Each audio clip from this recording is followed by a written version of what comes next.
할렐루야. 대통령 선거가 끝났습니다. 이재명 후보가 대통령으로 당선됐습니다. 내가 투표한 사람이 당선이 되어서 기뻐하는 사람도 있을 것이고, 이 자리에는 내가 투표한 사람이 낙선이 되어서 굉장히 우울하고 슬픈 사람도 있을 것입니다. 대통령에 당선된 이재명 대통령에게, 그리고 낙선된 자들에게, 또 그들을 지지한 모든 분들에게 오늘 제가 선물을 하나 해드리고 싶습니다. 그 선물은 예쁜 반지로 해드리고 싶어요. 거기에 예쁜 글자를 새겨서, 어떤 글자를 넣을까요? 이 또한 지나가리. 지난번에 말씀을 드렸죠. 근데 다시 한번 되새기기 위해서 한번 말씀을 드리겠습니다. 다윗 왕이 금세공사를 불러서 나를 위해서 예쁜 반지를 하나 만들어 달라. 그 반지에 예쁜 글을 써 넣어서, 그래서 내가 승리하고 성공해서 돌아올 때 온 국민들이, 백성들이 열렬한 박수로 환영할 때도 그 반지를 보면 교만에 빠지지 않고 더욱 겸손해질 수가 있고, 또 내가 좌절하고 낙심될 때, 실패해서 좌절하고 낙심될 때도 그 반지를 보면은 용기 100배해질 수 있는 그런 글을 반지에 새겨 넣어서 가져오라. 그래서 이 세공사가 예, 분부대로 하겠나이다 라고 하면서 나왔지만은, 그러나 그 시간부터 고민입니다. 반지야 만들면 되지만은 도대체 무슨 글귀를 거기에 새겨 넣어야지만 성공해서 모든 백성들이 박수 칠 때도 교만하지 않고 계속 겸손해질 수가 있고, 또 실패해서 좌절하고 낙심할 때도 그 글귀를 보면은 용기 100배해질 수 있는 그런 글귀가 생각이 나야죠. 뭘 써넣어야 되는가 고민하다가 그 당시에 가장 슬기롭고 지혜로운 바로 다윗 왕의 아들 솔로몬에게 찾아가서 이 이야기를 해서 여차여차 해서 글귀를 넣어야 되는데 뭘 넣으면 좋겠는가. 그래서 솔로몬이 잠시 생각하더니 이 또한 지나가리 라고 써넣으시오. 승리도 잠시 잠깐이고 다 지나갈 거니 교만할 것도 없고, 실패의 이 슬픔도 잠시 잠깐이니까 슬픔에 빠져, 좌절에 빠져 있을 것도 없고, 그래서 이 또한 지나간다. 우리 한번 얘기해 보세요. 이 또한 지나가리. 그래서 그것을 새겨가지고 다윗 왕에게 가져다 줬더니만은 다윗 왕이 아주 흡족해 했다라고 하는데, 저도 반지를 멋있게 만들어서 이재명 대통령에게 드리면 이재명 대통령이 좋아하실런지 모르겠네. 그거 보고 지금 열렬한 승리했다고 박수를 보낼 때 내가 겸손해야지 라고 생각을 하실런지 모르겠어요. 어떻든 모든 낙선된 자나 당선된 자나 여러분들에게 이 반지를 해주고 싶은데, 정말로 잠깐이면 지나가지 않습니까? 제가 목회 44년 이 자리에서 했습니다. 44년의 세월 돌아보면 정말 눈 깜빡할 사이에 지나간 것 같아요. 눈 깜빡할 사이에. 그런데 대통령 임기 5년, 이건 깜빡할 사이가 아니라 깜빡할 사이에 다 지나가겠죠. 벌써 다 지나갔다. 그러니 뭐 교만할 것도 없고 낙심에 빠질 것도 없고요. 더더욱 우리 예수 그리스도를 믿는 하나님의 백성들은 이 모든 상황 속에서 우리의 상황이, 우리의 환경이, 우리의 처지가 어떻게 변하든지 상관없이 성령 충만하여서 우리의 믿음을 흔들림 없이 굳게 지켜나가야 될 줄로 믿습니다. 우리를 둘러싸고 있는 환경이 어떻게 변하든지 상관없이 우리는 믿음을 굳세게 지키고 흔들림 없는 우리 성령교회 성도 여러분 되시길 바랍니다. 특별히 오늘은 성령 강림절입니다. 그래서 우리 모두가 성령 충만한 그런 삶을 살아야 되겠는데, 또한 성령 충만하시기를 주의 이름으로 축원합니다. 지난 주일에 우리는 전도 축제를 해서 많은 분들이 왔습니다. 이제 처음 나오신 분들이나 또 오래되신 분들이나 우리 모두는 예수 믿고 구원 받아야 될 줄로 믿습니다. 여러분, 예수 그리스도를 영접하셨습니까? 영접했으면 하나님의 자녀가 되었다는 사실을 믿습니까? 예수 그리스도를 영접하면은 하나님의 자녀가 되는 거예요. 오래도록 나와야 되는 것이 아니라 예수 믿는 그 순간에 우리는 거듭나서 하나님의 자녀로 태어나는 겁니다. 믿는다는, 예수 믿는다는 게 뭐냐? 영접하는 거예요. 요한복음 1장 12절에 말씀했습니다.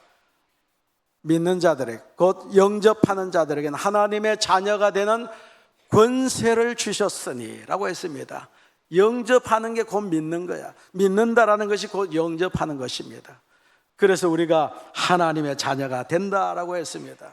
그런데 내가 하나님을 아버지, 주님이라고 부를 수가 있었던 것은 내가 똑똑해서입니까? 내가 IQ가 높아서 한번 딱 들어보니까 하나님이 내 아버지시구나, 예수가 나의 구세주구나라고 딱 깨달았습니까? 여러분이 머리가 좋아서, 아니면 여러분이 의지력이 강해서 마음문을 활짝 열고 예수님을 받아들였습니까? 그렇습니까? 천만의 말씀이에요. 성령께서 여러분으로 하여금 깨닫도록 해주셨고, 결단하도록 해주셨고, 성령께서 여러분 마음문을 열어주셨고, 그래서 성령이 또 우리 발걸음을 인도해서 하나님 앞으로 나오게 된 줄로 믿습니다. 그래서 우리가 예수를 믿게 된 거죠. 그렇다면은 이미 성령이 내 안에 들어와 계신 거예요. 그래서 그 성령이 내 영혼에게다 깨닫도록 해주신 것입니다. 성령이 아니면 우리는 깨달을 수도 없고 주님이라 부를 수도 없는 것입니다. 우리 다 같이 고린도전서 12장 3절을 한번 읽어보겠습니다. 다 같이 한번 읽어봅니다. 시작. 그러므로 내가 너희에게 알리노니 하나님의 영으로 말하는 자는 누구든지 예수를 저주할 자라 하지 아니하고 또 성령으로 아니하고는 누구든지 예수를 주시라 할 수 없느니라. 아멘. 성령이 아니고는 예수를 주라고 부를 수가 없다라고 했습니다. 그러면 여러분이 주여라고 부른다라는 이것은 곧 내가 뭘 받았다는 얘기예요? 성령을 이미 받았다는 얘기입니다.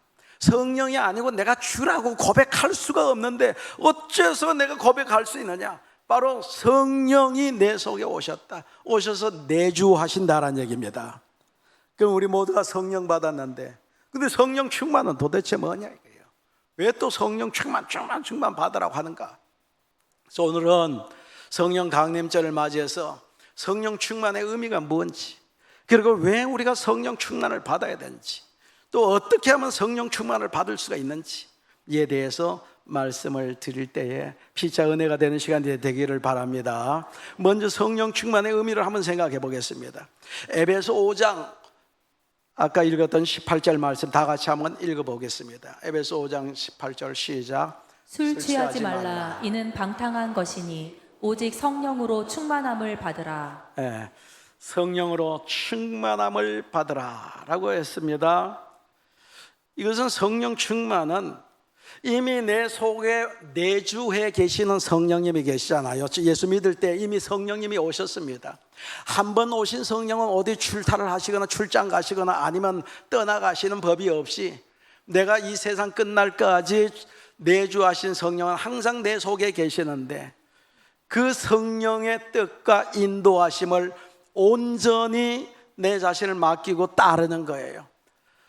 성령의 인도하심을 따라서 온전히 순종하며 복종하면서 성령께서 나를 지배하고 나를 이끌어 가시는 대로 내 자신을 맡기면서 성령의 뜻을 따르고 순종하는 이거, 내 모든 지성과 감성과 그리고 의지, 전 인격으로 온전히 성령께 맡겨서 성령의 통치 아래 놓일 때에 이것이 바로 성령 충만이다라는 얘기입니다.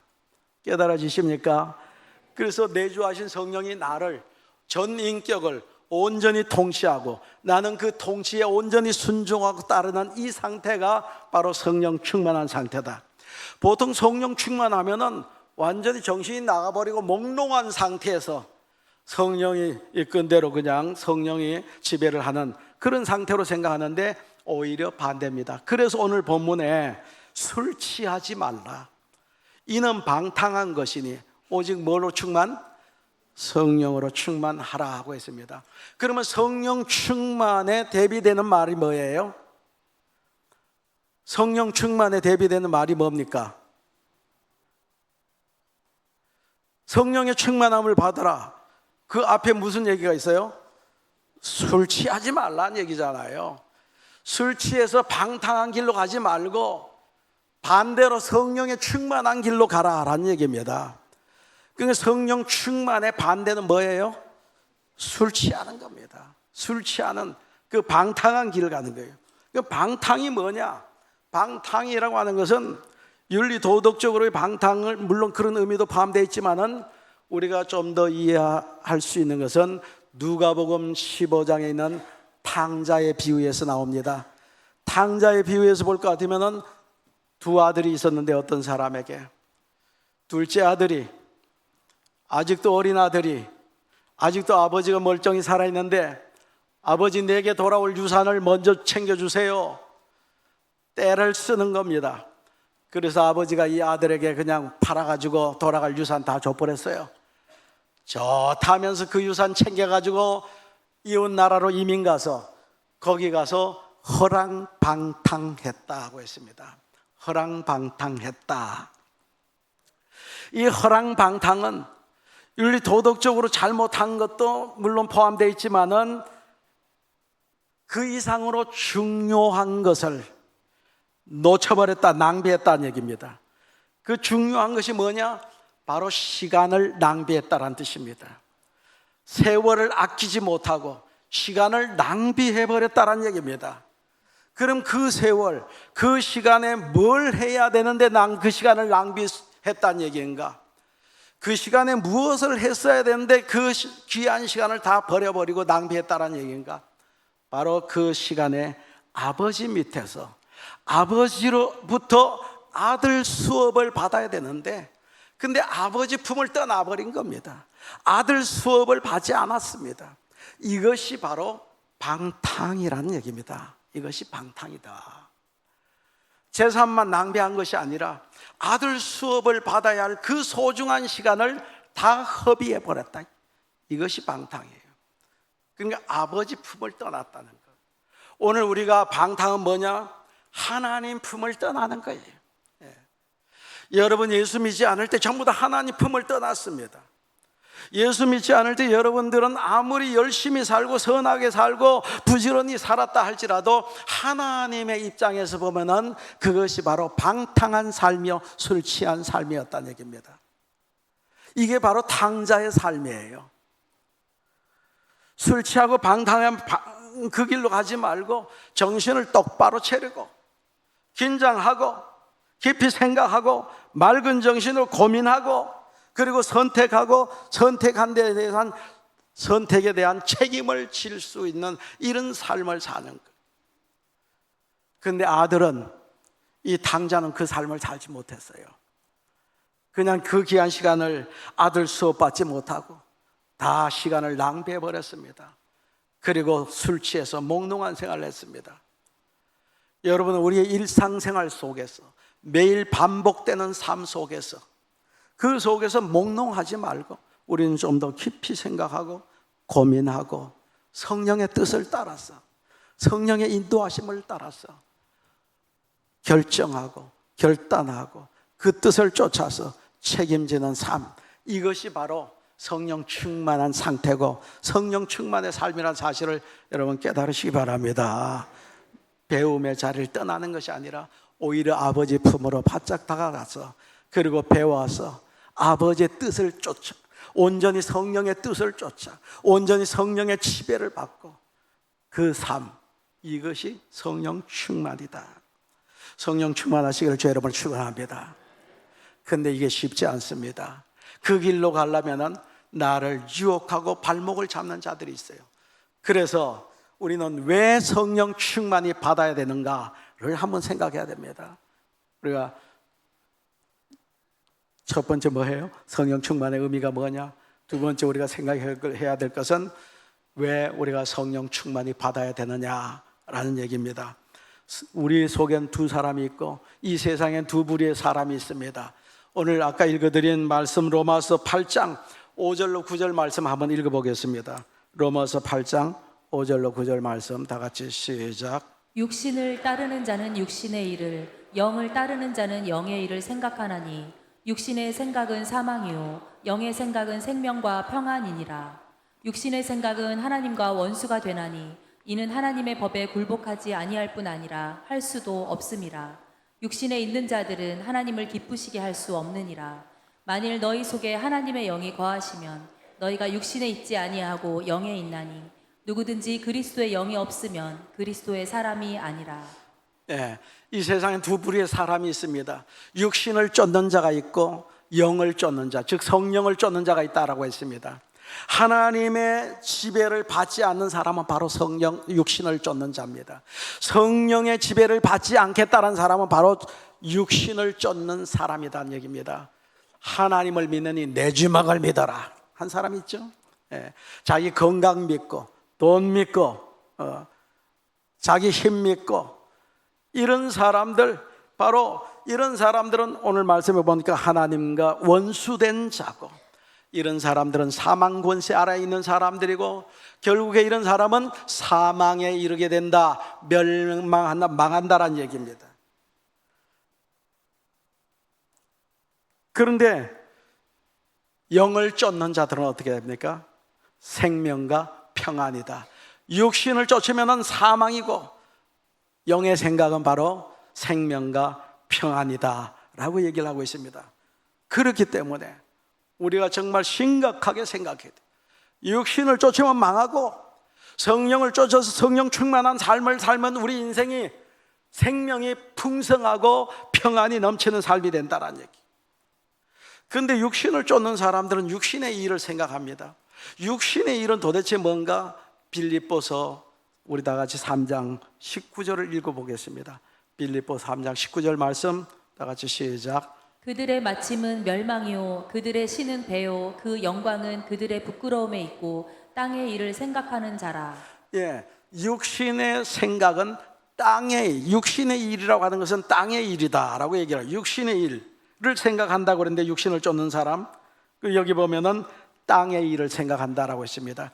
생각한다라는 것은 이것은 집념을 가지고 집착한다라는 얘기입니다. 땅의 일에 집착한다라는 얘기입니다. 땅의 일은 하늘의 일과는 반대되는 것입니다. 하나님의 생각과 반대되는 쪽으로 집착해서 그 방향으로 나가는데 그들의 신은 배라고 했습니다. 배를 신으로 섬기는 겁니다. 어떻게든 배를 채우기 위해서. 그래서 그들의 최종 목표는 뭐냐? 그들의 최종 목표와 가치는 탐욕입니다. 아무리 먹어도 채워지지 않는 그 탐욕을 채우기 위해서, 아무리 가져도 채워지지 않는 그 탐욕을 채우기 위해서 오로지 이 세상의 일, 이 세상 것, 그것을 추구하는 삶을 사는 것이 바로 육신을 따르는 삶이다. 결국 이들의 삶은 멸망이다라고 했습니다. 여러분, 이 세상 사람들이 그렇지 않습니까? 이 세상을 둘러보면은 그렇지 않느냐고요. 우리가 살고 있는 우리 대한민국은 자본주의 사회입니다. 자본주의 세상이에요. 여러분, 자본주의라고 하는 것은 결코 좋은 제도가 아닙니다. 자본주의는 좋은 제도가 아니에요. 눈이 둥그레진 사람이 있어요. 예. 그런데 더 큰 비극은 이 자본주의보다가 더 좋은 제도가 없다라는 것이 더 큰 비극이다는 얘기예요. 이 땅에 공산주의가 좋은가? 공산주의는 더 형편없습니다. 공산주의 사상이 뭡니까? 유물론을 주장합니다. 이 온 세상은 물질만 존재할 뿐이다. 정신세계 뭐냐? 정신세계로 하는 것은 물질에서 파생되어 나온 것이다. 그래서 정신도 하나의 물질의 범주 속에 들어가는 것이다. 그래서 이 온 세상은 정신으로, 참 물질로 가득 찬 세상이다. 그래서 그들은 영적인 세계를 인정하지 않습니다.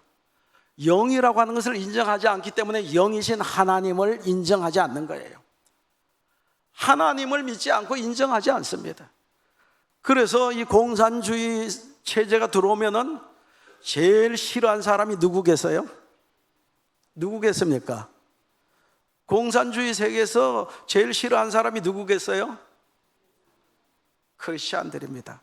하나님을 아버지라고 섬기면서 하나님 아버지라고 섬긴 사람들 제일 꼴보기 싫어합니다. 그래서 그 북한에 그 많던 교회, 그 많던 크리스찬들, 북한 땅에 공산주의가 들어오면서 일순간에 교회 다 처단해버렸죠. 다 허물어버리고 크리스찬들 다 처형시켜버렸고 아오지 탄광으로 다 보내버렸고. 왜요? 공산주의 세계에서는 하나님을 찾는 기독교를 용납할 수가 없습니다. 이 땅에도 만약 공산주의가 들어오면 그거는 시간 문제일 겁니다. 그래서 공산주의가 우리 기독교인들을 제일 싫어할 뿐만 아니라 우리 기독교인들도 마찬가지로 공산주의 사상을 가지고 있는 자들, 우리는 그거 받아들일 수가 없습니다.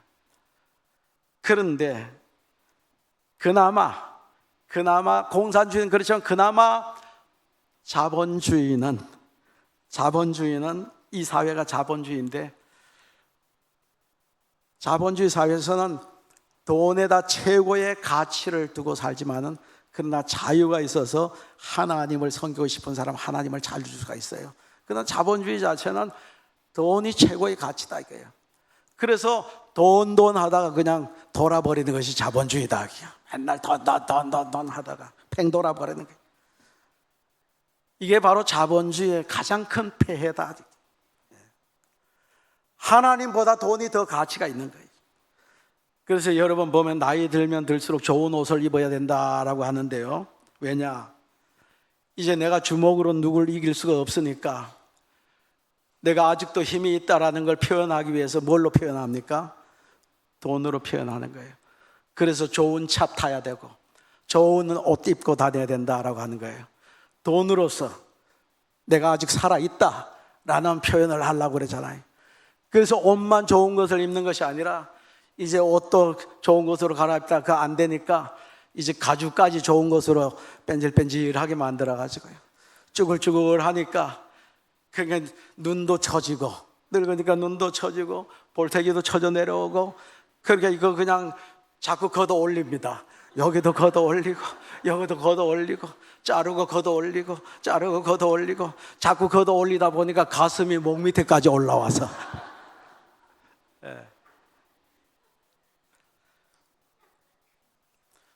그래서 뺀질뺀질하게 해가지고 내가 아직도 살아있다. 목걸이 하나 더 차고 다니다가 그것도 부족해가지고 목걸이 3개, 4개씩 걸고 다니는 거예요. 디스크가 왜 생겼습니까? 목 디스크가? 그래서 생긴 겁니다. 귀걸이에도 보면 전에는 조그만 거 걸고 다니더니만은 점점 귀걸이도 커가지고 이제 완전히 굴렁쇠 같이 커다란 바퀴 달고 다녔어요. 그러니 여기 구멍이 늘어져가지고 거기 구멍이 뿡 떨어져 손가락이 들락날락 할 정도로. 그리고 뭐 온몸에다 막 그냥 번쩍번쩍한 거 달아붙여가지고 다니는 거예요. 이것이 육신을 따르며 사는 사람의 삶의 모습 중에 하나다는 얘기예요. 돈이 최고다. 오직 인생의 최고의 목표, 최고의 가치는 돈이다.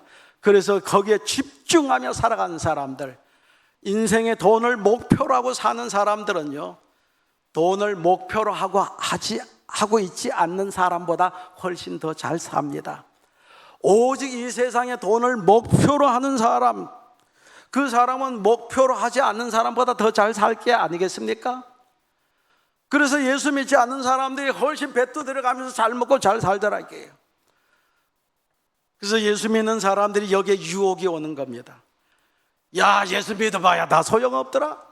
예수 안 믿는 김 사장 잘 먹고 잘만 살더라. 야, 땅 사면 땅값 푹푹 올라가고 집 사면 집값 막 올라가고 나는 예수 믿는 나는 땅 사면 그냥 그린벨트를 묶여버리고 집 지어 놓으면 그냥 집값 떨어져 버리고 하는데 예수 믿지 않는 저 사람은 오히려 더 잘 되더라.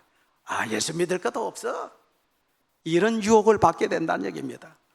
그러나 여러분, 그런 악행을 행하면서 부를 누리는 사람들 부러워하지 마시기 바랍니다. 아멘이요. 성경에 말씀합니다. 시편 37편 1절로 11절의 말씀이 우리 한번 읽어보겠습니다. 다 같이 한번 시작.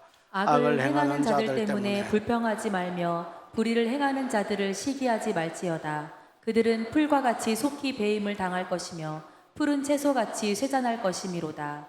여호와를 의뢰하고 선을 행하라. 땅에 머무는 동안 그의 성실을 먹을거리로 삼을지어다. 또 여호와를 기뻐하라. 그가 내 마음의 소원을 내게 이루어 주시리로다. 내 길을 여호와께 맡기라. 그를 의지하면 그가 이루시고 내 의를 빛같이 나타내시며 내 공의를 정오의 빛같이 하시리로다. 여호와 앞에 잠잠하고 참고 기다리라. 자기 일이 형통하며 악한 꾀를 이루는 자 때문에 불평하지 말지어다. 분을 그치고 노를 버리며 불평하지 말라. 오히려 악을 만들 뿐이라. 진실로 악을 행하는 자들은 끊어질 것이나 여호와를 소망하는 자들은 땅을 차지하리로다. 잠시 후에는 악인이 없어지리니 내가 그곳을 자세히 살필지라도 없으리로다. 그러나 온유한 자들은 땅을 차지하며 풍성한 화평으로 즐거워하리로다. 아멘. 믿습니까, 여러분? 여러분, 행악을 행하면서 그냥 배도 들어가는 사는 사람들 부러워하지 말라. 여름 가뭄에 베인 채소같이 잠깐이면 시들어버리고 그들을 눈 닦고 찾아봐도 보이지 않을 것이다. 하나님이 불어버리신다는 얘기입니다. 그러나 하나님의 말씀을 따르고 성령을 따르면 내게 손해가 되는 것 같고 지금 당장에 어려움 같지만은 그러나 결국에 그들이 땅을 차지할 것이고 그들에게 평화가 넘치게 될 것이다. 여러분, 우리 교회에 있었던 일입니다. 30년 전의 일입니다. 30년 전에 뒤에 교회, 뒤에 지금 교육관을 본당으로 지어서 이쪽으로 이사 왔습니다. 그 전에는 역삼 파출소 앞에 건물에 2층에 세들어 살았습니다. 근데 온 성도들이 기도하고 힘쓰고 해서 이제 이 교회를 지어서 뒤에 교육관, 거기 본당으로 그곳으로 이사를 왔어요. 얼마나 신났는지 모릅니다. 그런데 오자마자 우리가 얼마나 스트레스를 받았는지 스트레스 받기 시작했습니다. 왜 그런가? 그 교회에 이 자리입니다. 바로 붙어 있는 곳이 공장이었어요. 그 공장도 무슨 공장인가 하면은 프레스 공장이었습니다. 이 프레스 공장이 뭔가 하면은 두꺼운 철을 자르는 공장이에요. 철커덕 꽝, 철커덕 꽝 하는데요. 쾅쾅 할 때마다 교회가 막 흔들흔들 하는 거예요. 벽에 균열이 막 생기고. 그 사장인데 가가지고 아무리 얘기해도 뭐 어떻게 하는 거예요, 그거. 일 안 할 수도 없고. 그래서 하나님 앞에 우리 온 성도들이 기도하기 시작했습니다. 하나님 아버지, 저 공장 주인 나가든지 아니면 우리를 주든지. 기도했잖아요. 기도했어요, 안 했어요? 예, 우리 다 기도했잖아요. 기도했어요. 간절히 우리 하나님, 기쁨도 잠시고 그 공장 때문에 스트레스가 너무너무 돼요. 그래서 이 공장을 사가지고 교회가 이 앞으로 큰 길가로 나올 수 있도록 해달라고 기도했는데요. 하다 보니까 어떤 성도가 어느 날 저에게 면담을 요청했어요. 이제 우리 교회 등록한 지 한 1년, 2년 된 분이에요. 와가지고 면담을 하는데, 목사님, 회사나 정치하는 사람은 비자금이라고 하는 것이 있습니다. 근데 그 비자금을 만든 루트가 사찰이나 교회를 통해서 많이 만듭니다. 갔다가 수표를 바치면 교회 들어가서요, 거기서 끝이에요. 그 다음에 현금으로 만들어가지고 돌려주면 비자금이 돼버리는 거예요.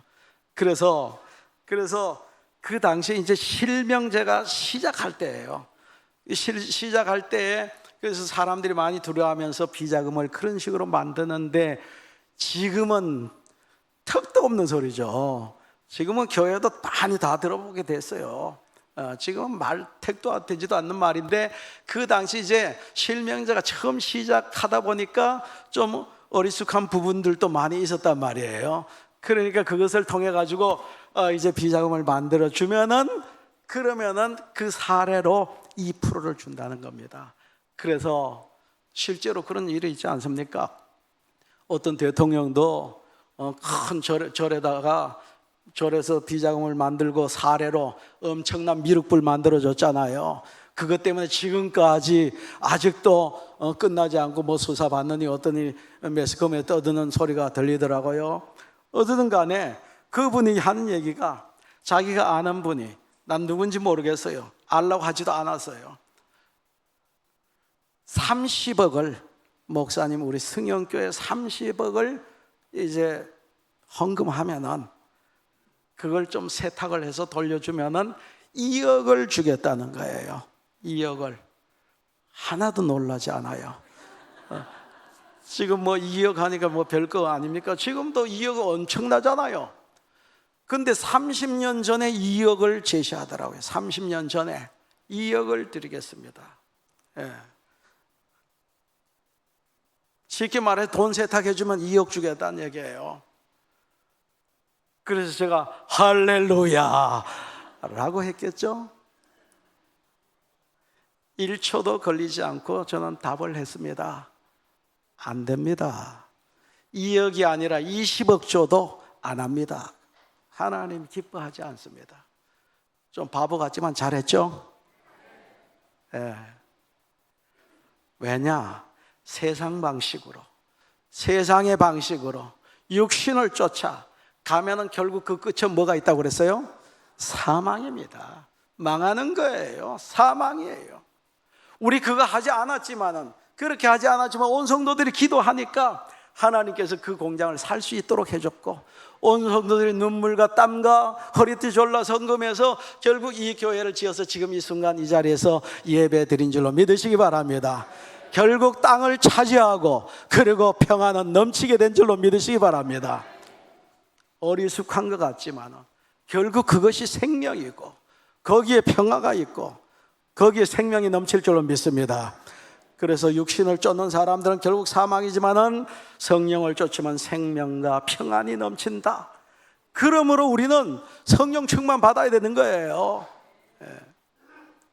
그래서 우리는 매 순간순간마다 크고 적은 일에 우리는 결단을 내리고 선택을 해야 되는데, 성령을 쫓을 것인가, 육신을 쫓을 것인가, 하나님의 뜻을 쫓을 것인가, 사탄의 유혹을 쫓을 것인가, 이 땅의 일을 추구할 것인가, 하늘의 일을 추구할 것인가, 매 순간 결단해야 될 줄로 믿습니다. 분별하고 결단해야 되는데 이게 쉬운 일이 아니에요. 우리 다 같이 한번 갈라디아 5장 16절로 18절 말씀 한번 읽어보겠습니다. 갈라디아 5장 16절로 18절 시작. 내가 이르노니 너희는 성령을 따라 행하라. 그리하면 육체의 욕심을 이루지 아니하리라. 육체의 소욕은 성령을 거스르고 성령은 육체를 거스르나니 이 둘이 서로 대적하므로 너희가 원하는 것을 하지 못하게 하려 함이니라. 만일 성령의 인도하시는 바가 되면 율법 아래에 있지 아니하리라. 아멘. 예, 됐습니다. 자, 우리 속에 두 사람이 성령을 쫓는 자, 육체를 쫓는 자가 있어요. 그래서 서로 방해하는 거예요. 내 속에서 하나님 말씀을 쫓아야지 하면은, 야 바보야, 세상에 그런 식으로 사는 사람이 어디 있냐, 그렇게 살면은 거지 깡통 찬다 하면서 자꾸 유혹을 하거든요. 그럴듯한 이론으로, 논리로서 유혹을 해요. 그래서 주저앉히려고 그래요. 예. 또 육체를 쫓아가려고 그러면은 내 속에 내주하신 성령께서, 야, 네 하나님의 자식 맞아? 하나님의 딸이 돼가지고 그렇게 할 수 있어? 라고 내 양심을 콕콕 찔러대는 거예요. 그래서 서로 싸우는 거죠. 그래도 그 순간 우린 결단해야 되는데 성령의 뜻을 쫓아 결단해야 될 줄로 믿습니다. 그러면은 여러분은 과연 지금 이 순간 살아가는 그 모든 삶에 성령을 쫓아서 살고 있는가, 아니면은 육체를 쫓아 살고 있는가? 한번 진단을 해볼까요? 여러분 지금 성령 쫓고 있는지 육체를 쫓고 있는지 한번 진단을 해볼까요? 증상이 나타나요. 어떤 증상이 나타나는가? 한번 다 같이 갈라디아 5장 19절로 21절. 육체를 쫓는 자들에게는 이런 증상이 나타납니다. 다 같이 시작. 육체의 일은 분명하니 곧 음행과 더러운 것과 호색과 우상 숭배와 주술과 원수 맺는 것과 분쟁과 시기와 분냄과 당 짓는 것과 분열함과 이단과 투기와 술 취함과 방탕함과 또 그와 같은 것들이라. 전에 너희에게 경계한 것 같이 경계하노니 이런 일을 하는 자들은 하나님의 나라를 유업으로 받지 못할 것이요. 아멘. 그러니까 우리 삶 속에 음행, 더러운 거, 호색, 우상 숭배, 주술, 원수 맺는 거, 분쟁 시기, 분냄, 당 짓는 거, 분열시키는 거, 이단 쫓아다니는 거, 투기하고 술 취하고 방탕하는 거, 지금 뭘 쫓아가고 있다는 거예요? 뭘 쫓아가고 있는 중이에요? 지금 육체를 쫓아가고 있는 거예요. 쫓아가다 보면 그 끝에 뭐가 있어요? 사망이 있는 거예요. 멸망이 있다는 얘기입니다. 예. 근데 성령을 쫓아가면 어떤 증상이 나타나는가? 성령 쫓아가면은 오늘 그 뒤에 이어지는 말씀 갈라디아 5장 22절 말씀 다 같이 읽습니다. 22절 23절 시작. 오직 성령의 열매는 사랑과 희락과 화평과 오래 참음과 자비와 양선과 충성과 온유와 절제니 이 같은 것을 금지할 법이 없느니라. 예, 이런 열매가 나타나면은 성령 충만의 길로 걸어가고 있다는 사실 믿습니까? 예. 내가 구제를 얼마나 했느냐, 내가 봉사를 얼마나 봉사를 했느냐, 헌신을 얼마나 했느냐, 헌금을 기둥뿌리를 뽑아서 했느냐, 이것이 성령 충만하냐 안 하냐를 결정하는 것이 아니라 그 일을 할 때에 얼마나 사랑으로 그 일을 했느냐, 그 봉사를 할 때 얼마나 기쁨으로 했느냐, 얼마나 화평으로 했느냐, 얼마나 오래 참아가면서 했느냐, 자비한 마음으로 했느냐, 양선으로 했느냐, 그 일을 할 때 충성스러운 마음으로 했느냐, 온유한 마음으로 했느냐, 그 일을 할 때 얼마나 절제하면서 했느냐, 이런 인격의 열매가 나타날 때 이것이 바로 성령 충만을 가름한 줄로 믿으시기 바랍니다. 내가 무슨 일을 했다가 성령 충만을 말하는 것이 아니라 그 일을 할 때에 이런 인격적인 아름다운 열매가 맺혔느냐 안 맺혔느냐, 맺혔으면 성령 충만의 길을 걷고 있는 것이다. 할렐루야. 뭐 엄청난 일을 했으니까 저 사람 야 하나님이 쓰시는 성령 충만한 사람 아니다는 얘기입니다. 그 엄청난 그 일을 할 때에 어떤 열매가 맺혔느냐, 그것이 바로 성령 충만하냐 안 하냐를 결정하는 것이다. 있습니까? 그럼 다시 한번 얘기하면은 성령 충만하면은 첫째 맺히는 열매가 뭐라고요? 첫 번째 나타나는 증상이 뭐라고요? 사랑이에요. 사랑. 사랑이라 하니까 뭐 그냥 눈물 콧물 짜면서 그냥 뭘 쌓아안고, 그것이 아니에요. 사랑은 뭐라고요? 오래 참는 거예요. 욕하고 싶은데 참는 겁니다. 지어받고 싶은데 꾹 참는 겁니다. 그래서 고린도전서 13장에 사랑의 정의를 얘기하고 있지 않습니까? 사랑은 오래 참고, 영어로는 Love is long suffering. 사랑은 오랜 고통이다 라고 했어요. 우리는 오래 참고로 얘기했지만은 원래 성경은 사랑은 오랜 고통이다. 왜 사랑이 오랜 고통이에요? 참을 수 없는 걸 참아나 가려니까 고통스러운 거예요. 그러나 고통스럽지만 그 참는 속에서 성령은 점점 충만해 간 줄로 믿으시기 바랍니다. 사랑은 무례하지 않고, 여러분 눈이 마주쳤으면 웃어줘야 됩니다. 웃지 않는 건 이건 무례한 거예요. 얼굴 마주쳤는데 어떤 사람은 고개를 팍 돌려요. 고개가 꺾여질 정도로 팍 돌리고, 이건 무례 정도가 아니라 이건 벼락 맞을 사람이에요. 아니 인격을 서로 인격 대 인격 만났는데 고개를 팍 돌리는 것은 이건 지금 사랑하지 않는다는 얘기고, 이것은 바로 성령 충만하지 않다는 얘기입니다. 사랑은 그렇게 무례하게 하지 않는 거예요. 이건 마음에도 없는데 그렇게 뭐 미소 지어주고 하는 그건 위선 아닌가? 원수를 어떻게, 여러분 맞습니다. 위선이라고 얘기할 수도 있는데, 그러나 여러분 원수를 어떻게 사랑할 수가 있습니까? 사랑할 수 없습니다. 없지만은 그런 주께서 말씀하셨어요. 주님께서 사랑하라고 했잖아요. 그래서 그냥 내 속으로는 지어받고 싶지만은 미소 지어주는 거, 이건 위선이 아니라 내 모든 의지를 다 동원해서 말씀에 온전히 순종하고 복종하겠다라는 이 표현을 하는 이 사람을 주님께서 예쁘게 보실 줄로 믿습니다. 그래서 그것이 바로 성령 충만에 한 발자국 더 다가서는 것이고, 이렇게 한 발자국 나가다 보면 성령 충만해서 그 사람의 인생은 생명이 풍성하고 평안이 넘치는 성령 충만한 자가 될 줄로 믿으시기 바랍니다. 그런데 이런 성령 충만을 어떻게 하면 성령 충만을 받을 수가 있는가? 간단히 말씀을 드리겠습니다. 우리의 모든 의지를 다 동원해서 성령의 인도하심에 우리는 힘쓰고 애써서 따라야 될 줄로 믿습니다. 하나님께서는 일방적으로, 강권적으로, 강압적으로 항복을 시키는 것이 아니라 하나님은 우리 인생들에게 자유의지를 주셨습니다. 자유의지를 주시고 선택하도록 하시고 스스로 결정하도록 하시고, 그리고 걷도록 도전도 주시고 때로는 훈련도 하시고, 그래서 우리는 우리의 모든 의지, 우리의 인격을 다 동원해서 성령의 뜻을 따르고자 힘쓸 때에 하나님께서 힘을 주실 줄로 믿습니다. 힘쓰고 애써야 돼요. 뿐만 아니라 더 중요한 것은 성령 충만을 위해서는 우리는 기도해야 된다는 얘기입니다. 우리의 의지라고 하는 것은 한계가 있어요. 우리의 생각과 우리의 의지는 한계가 있지 않습니까?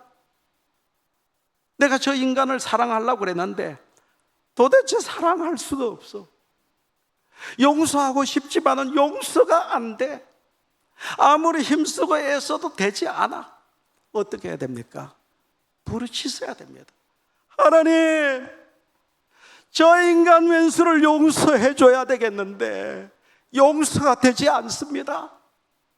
사랑해 줘야겠는데 주님은 사랑하라고 말씀하셨는데 사랑할 수가 없습니다. 하나님 도와 주시옵소서. 구하면은 성령 부어주셔서 할 수 있는, 사랑할 수 있는, 용서할 수 있는 힘을 주실 줄로 믿으시기 바랍니다. 그래서 누가복음 11장 13절 우리 다 같이 한번 읽어봅니다. 다 같이 시작. 너희가 악할지라도 좋은 것을 자식에게 줄 줄 알거든 하물며 너희 하늘 아버지께서 구하는 자에게 성령을 주시지 않겠느냐 하시니라. 아멘.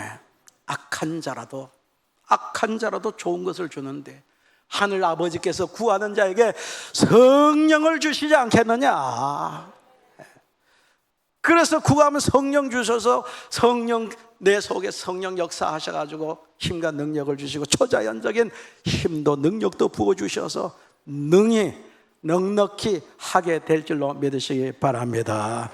그래서 오순절 날 제자들이 그냥 성령 받기를 위해서 간절히 다락방에서 모여가지고 기도할 때에 불같은 성령이 임해서 그 성령의 능력으로 자신을 이기고 세상을 이기고 사탄의 세력을 이기는 놀라운 역사를 일으키지 않았습니까?